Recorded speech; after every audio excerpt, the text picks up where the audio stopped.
Sziasztok, a nevem Karolina, üdvözöllek a csatornámon. Ma Nick Stolz esetéről fogok nektek beszélni. Nick 1997. július 1-én született, és Németországban, Velde városában élt szüleivel és 2 lánytestvérével. A mai videót lánytestvére Jessica segítségével hoztam létre. Köszönöm, ő vette az időt, hogy beszéljen velem, tudom, hogy soha nem könnyű ezt tenni. Remélem, be tudom mutatni testvére történetét olyan tisztelettel és pontossággal, ahogyan ő megérdemli. Mit meséljek Nickről? Nick szeret utazni, és egy ideig a kórus tagja volt. Lakatosként dolgozott, és be volt iratkozva egy mérnöki iskolába. Szabad idejében szeret hajózni és trambolinozni. A sportot versenyszerűen űzte, és sok remek eredményt elért az évek során. Sajnos egy baleset következtében 2017-ben abba kellett hagynia a trambolinozást, és ez érthetően megviselte.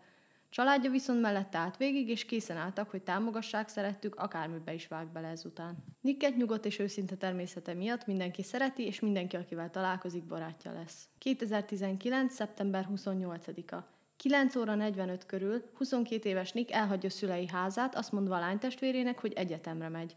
Az egyetem Essenben volt. Körülbelül 20 perc múlva a ház biztonsági felvételen mutatja, hogy visszatér a házhoz, ahol pár percig marad, majd ismét elvezet. 2 óra körül aztán a rendőrség megjelent a Stolz család házánál, és elmondták, hogy eltűnnek, jelentették be Nicket Aachen városába. Kiderül, hogy miután elhagyta a házát, egyetem helyett Aachenbe vezetett. 12 óra körül megállította autóját egy ház előtt, és letett egy csomagot a bejárati ajtó elé. Becsöngetett, majd gyorsan elsétált. A csomagban volt 10 000 euró készpénzben, az autójának papírjai és kulcsai, a laptopja, a játékkonzolja és egy nyomtatott levél. Szia Viki! Tudom, hogy egy kicsit korai, de gondolj rá, mint születésnapi ajándékra. A GT-t megtarthatod, ha akarod, de a legjobb eladni. Az eredeti felniket porfestettem, de még nincsenek készen.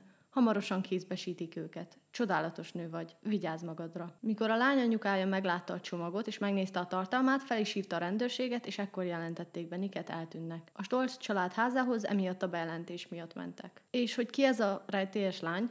Nick trambulinozás közben ismerte meg, és egyszer nála töltötte az éjszakát barátokkal együtt, ilyen ottalvós buli féle volt. Itt el kell mondjam az eset legfurcsább részletét. A lány állítása szerint évek óta nem beszélt Nickkel. A csomag átadása előtt 2 évvel találkoztak utoljára, azóta nem tartották a kapcsolatot egyáltalán. Meg kell jegyeznem, hogy a lány néha 2 évet állít, néha 1 évet, szóval nem lehetünk benne biztosak, hogy mikor beszéltek utoljára. A nyomozás. A nyomozók és a család megtudták, hogy augusztus 31-én Nick felmondott munkahelyéről, kiiratkozott az egyetemről, és minden megtakarított pénzét kivette a bankból. Erre nem jöttek rá korábban, ugyanis a fiú 1 hónapig úgy tett, mintha munkába ment volna.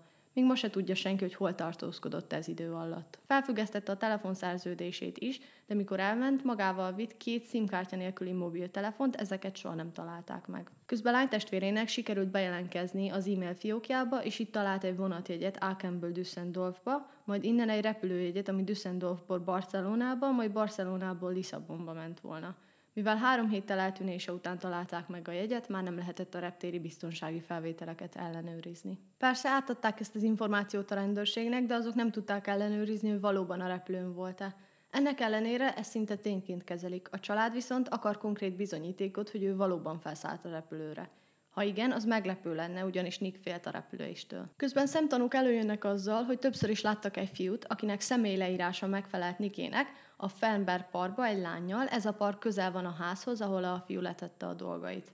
Annyit még el kell mondjak, hogy a család nem kapta vissza Nick személyes tárgyait a lánytól. Sajnos ennyi információnk van jelenleg, ennyi az, amit elmondhatok. Nick családja mindent megtesz, hogy megtalálják fiúkat. Ha esetleg Nick megtalálja ezt a videót, családod vár haza. Bármi történt vagy történik, tudd, hogy mindenki szeret, és mindenkinek hiányzol. Sok embert megfogott a történeted, most már a magyar nézőket is.